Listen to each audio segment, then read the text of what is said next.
கட்சியை சேர்ந்த வந்து கார்த்திக் சிதம்பரம் சொல்றாரு, விஜய் வந்து ராகுல் காந்திக்கு ஃபோன் பண்ணாரா, நல்லா பார்த்துங்க. யாருக்கு நெருக்கம்னு பீட்டர் அல்ஃபோன்ஸ் என்ன சொல்றாரு, மோடிக்கு நெருக்கம்னு சொல்றாரு.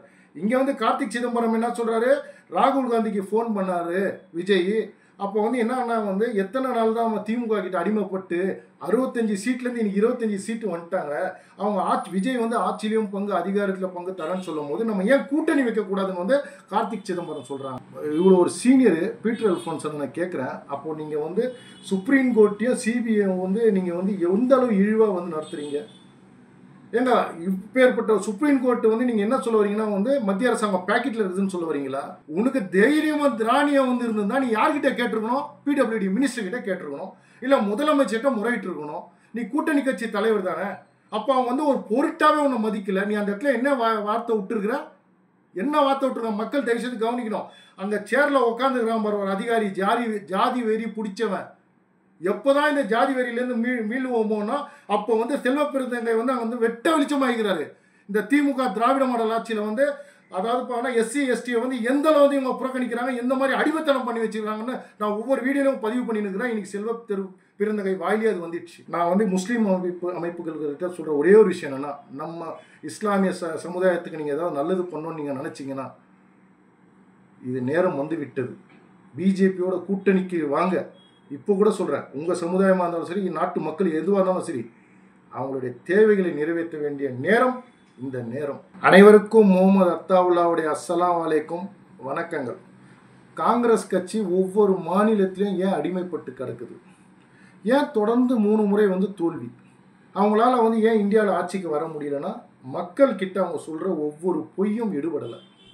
சமீபத்தில் தமிழ்நாட்டை சேர்ந்த பீட்டர் அல்ஃபோன்ஸ், அவர் காங்கிரஸ் உடைய மூத்த தலைவர், அவர் வந்து ஒரு ஸ்டேட்மெண்ட் விட்டுருக்கிறார் பாருங்க. அதாவது தாவேகா கட்சி தலைவர் விஜய்க்கு வந்து Z+ பாதுகாப்பு கேட்காமையே கொடுத்துட்டாங்களாம். கேட்காம ஒரு மத்திய அரசாங்கம் கொடுக்க முடியுமா? அவர் வந்து மத்திய அரசாங்கத்துக்கு நெருக்கமானவரா. ஆனால் இந்த கரூர் விஷயத்தில் வந்து சுப்ரீம் கோர்ட் வந்து என்னென்னா வந்து டைரக்ஷனில் வந்து இதில் மத்திய அரசாங்கத்துடைய பிடியில் வந்து விஜய் வந்துட்டாராம், சிக்கிக்கிட்டாராம். அது மட்டும் இல்லை, இவர் கூட்டணிக்கு வரலன்னா வந்து சிபிஐ மூலமாக வந்து இவருக்கு எதிராக வந்து குற்றப்பத்திரிகை தாக்கல் பண்ணுவாங்களாம். அப்போது நான் இவ்வளோ ஒரு சீனியர் பீட்டர் அல்ஃபோன்ஸ் நான் கேட்குறேன். அப்போது நீங்கள் வந்து சுப்ரீம் கோர்ட்டையும் சிபிஐ வந்து நீங்கள் வந்து எந்த அளவு இழிவாக வந்து நடத்துகிறீங்க? ஏங்க இப்பேற்பட்ட சுப்ரீம் கோர்ட் வந்து நீங்கள் என்ன சொல்ல வரீங்கன்னா வந்து மத்திய அரசாங்கம் பேக்கெட்டில் இருக்குதுன்னு சொல்ல வரீங்களா? அப்போ நீங்கள் அந்த நீதிமன்றத்தை அவமானப்படுத்துறீங்களா? அந்த நீதிபதிகளை நீங்கள் அவமானப்படுத்துறீங்களா? அதே கட்சியை சேர்ந்த வந்து கார்த்திக் சிதம்பரம் சொல்றாரு, விஜய் வந்து ராகுல் காந்திக்கு ஃபோன் பண்ணாரா, நல்லா பார்த்துங்க. யாருக்கு நெருக்கம்னு பீட்டர் அல்ஃபோன்ஸ் என்ன சொல்றாரு, மோடிக்கு நெருக்கம்னு சொல்றாரு. இங்க வந்து கார்த்திக் சிதம்பரம் என்ன சொல்றாரு, ராகுல் காந்திக்கு ஃபோன் பண்ணாரு விஜய். அப்போ வந்து என்னன்னா வந்து எத்தனை நாள் தான் திமுக கிட்ட அடிமைப்பட்டு 65 சீட்லேருந்து இன்னைக்கு 25 சீட்டு வந்துட்டாங்க.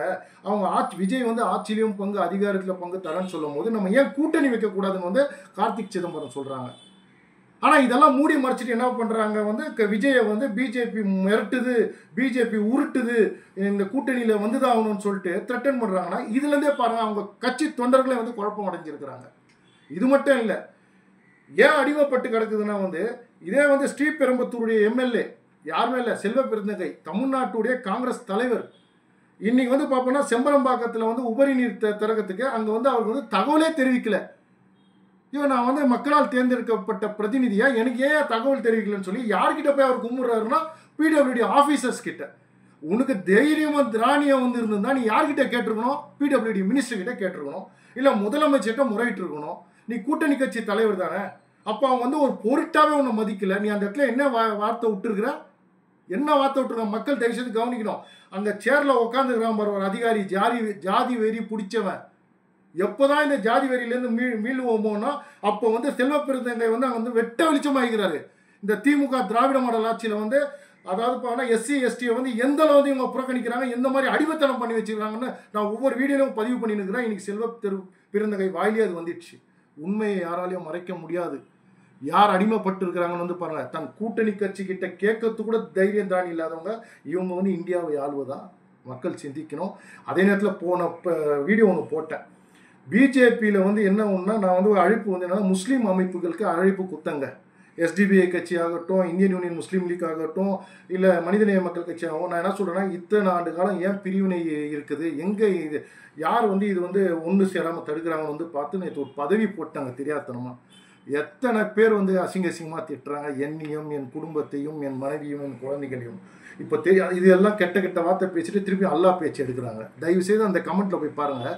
இதில் வந்து அதாவது என்னென்னா, புத்தில் இருக்கிற பாம்பு வெளியில் வந்துடுச்சு. நான் வந்து முஸ்லீம் அமைப்புகள்கிட்ட சொல்கிற ஒரே ஒரு விஷயம் என்னென்னா, நம்ம இஸ்லாமிய சமுதாயத்துக்கு நீங்கள் ஏதாவது நல்லது பண்ணணும்னு நீங்கள் நினச்சிங்கன்னா, இது நேரம் வந்து விட்டது. பிஜேபியோட கூட்டணிக்கு வாங்க. இப்போ கூட சொல்கிறேன், உங்கள் சமுதாயமாக இருந்தாலும் சரி, நாட்டு மக்கள் எதுவாக இருந்தாலும் சரி, அவங்களுடைய தேவைகளை நிறைவேற்ற வேண்டிய நேரம் இந்த நேரம்.